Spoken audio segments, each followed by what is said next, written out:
1045 XLO, New England's best variety, your home of the 25K payday, and we are live in the Clinton Savings Bank studio.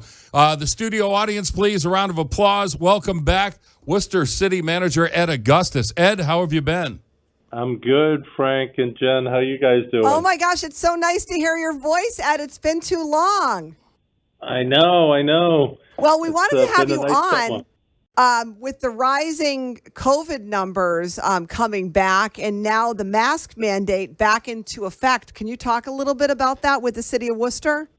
Yeah, we've unfortunately seen from our low point in the beginning of June where we were getting 5 or 6 cases a day to recently getting 80, 90, some days 150 new cases a day. And in conversations with Dr. Dixon, who's the head of UMass Memorial, that the combination of the nurses' strike, which has taken about 100 beds offline at St. Vincent, and regular medical needs as well as COVID needs, UMass is just overflowing. Their hospital beds, their ICU units are really overflowing. So we need to do everything we can to kind of keep people out of the hospital. That's really 2 weapons: get vaccinated and wear a mask.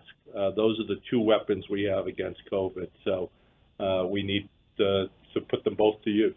Boy, we were hoping we were done having these conversations with you. Nothing personal, Ed. We love you. You know that. Yep. But boy, oh boy, did you see this coming or?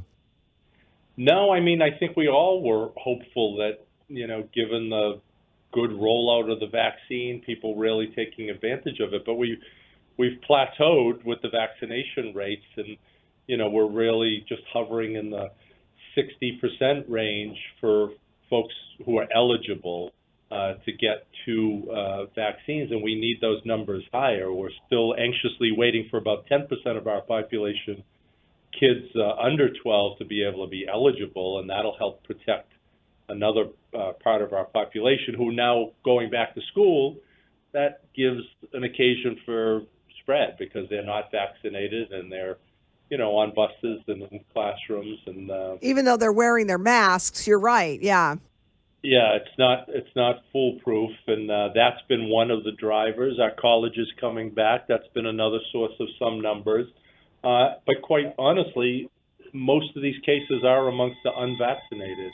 But let me just say this to people who think this isn't real. I've lost 2 friends in a week and a half. I mean, it's happening. So anyway, we just wanted to grab you for a minute here this morning and just hopefully bring it to light to people that this is important and we don't want to go back to everything closed. Exactly. And honestly, nobody has to die from COVID. If you get the vaccine, it's more than 95% that it'll protect you from hospitalization or death, even if you get the virus. So it'll make it a lot less negative health outcomes. So get the vaccine if you haven't gotten the vaccine yet. Well, thanks, Ed, for coming on with us. We always love chatting with you. All right. Take care, guys.